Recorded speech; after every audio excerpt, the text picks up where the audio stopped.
Hey there, Bleepin' Jeepers, it's Tyler. You know, whenever you go wheeling, there's some things that you should always have in your vehicle. Recovery gear, a fire extinguisher. One of those things is a first aid kit. Now, like everybody else, I've gone to Walmart and picked up one of these $15 generic first aid kits. But really what these are is an oopsie boo boo kit, not what I would consider a genuine first aid kit. These are for slivers, you know, a minor cut on somebody's finger, something you need to throw a Band-Aid on, and there might be some aspirin in there, something like that. But for a real serious, especially for longer trips, like when we went on the Hole in the Rock last year, where we're going to be a long way from help for multiple days, you really need to consider stepping up from these little oopsie boo boo kits to a genuine first aid kit. Now this kit's made by a company out of Colorado. They're called Outer Limit Supply. I ran into these guys at the Overland Expo West show in Flagstaff, Arizona last year. And as I was walking past their booth, the first thing that caught my eye was these kits had a tourniquet in them.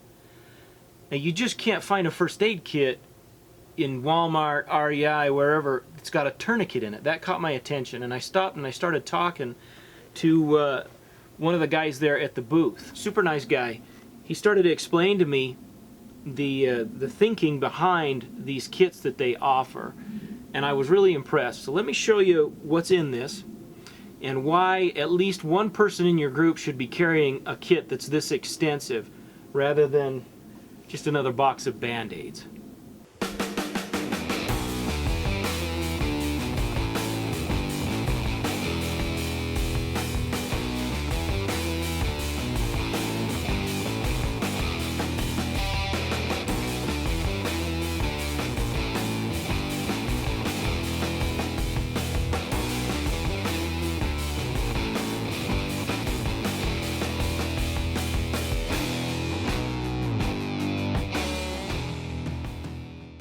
This is one of two on the market that do not cause nerve damage. I mean, I get it, I understand, stop the bleeding, get me from point A to point B. You end up with a bunch of nerve damage anyways. If there's a product out there that allows you to save your arm or your leg, why wouldn't I use that? Why, you know, do no more harm is kind of our motto in the sense of paramedicine, being both medics. So if I can do no more harm with this and save the person, to me that's a big deal.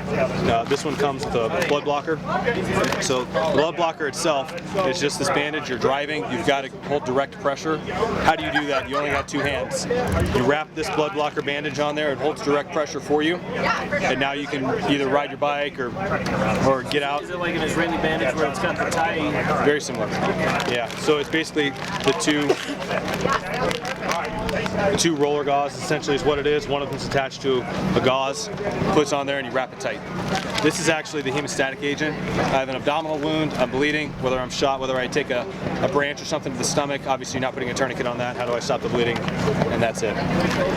Splint Cpr Mask can be used for an adult or a child. Typically with children, it's respiratory issues. It's not going to be a cardiac issue, or it's trauma. So this kit covers both of those. So this kit does not have the respiratory. Basically, this is just a barrier. So it's not an actual mask. Eye clean wash, right? All your different medical gloves, burn cream, sting soothing swabs, your wound wipes, gauze pads, eye pads. You got your burn dressing, all your different gauze pads that are sterile. This is a pretty important one if you're going to be messing around with weapons. Occlusive dressing. You unfortunately take one to the chest or take some type of puncture wound to the chest. The occlusive dressing will keep you from having that issue with the pneumothorax or hemothorax. That's exactly what it is. Insta glucose, somebody who's got their blood sugars low. Say you're out there with somebody who's diabetic, their sugar gets low, and they can't eat. You can put that between their gum and their mouth. It'll absorb slowly, kind of get them around where they can actually eat something to get their blood sugar back up. Because if you don't get their sugar up, they're going to die. So this is the med kit. It's all numbered and labeled. All over the counter stuff with this. That comes with all the hard cases. And basically, it's got everything laid out. What's in the numbers, what what it's used for. You've got aspirin if you're allergic to aspirin. You've got non-aspirin. You've got diarrhea. Take care of that.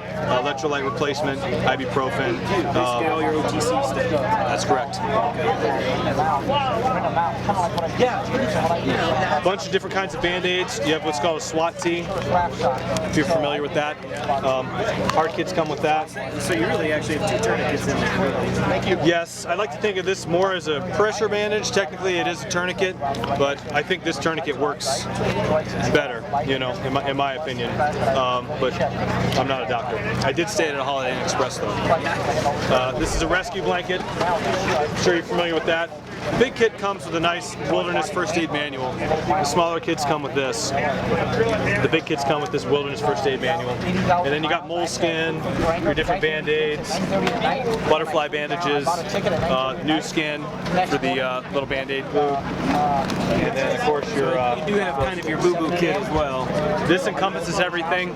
This pretty much encompasses everything except for your actual hemostatic clotting agent. And then that one doesn't have the blood blocker. And then your soft kit actually does have the blood blocker, the Israeli type bandage. So it just depends on what you need. If you're the guy that is the trail leader and people are coming to you, and you're going to have a lot of people that expect you to be ready, this is probably your kit.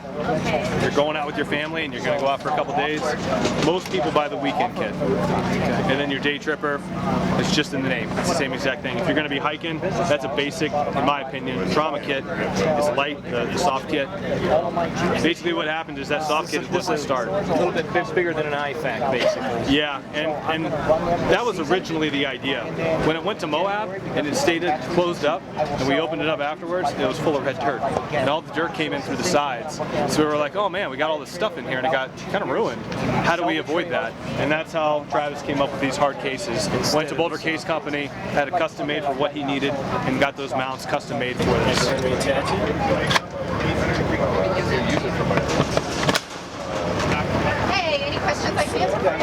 So it's a pretty slick setup. You can come in and be ready to rock. Colorado then?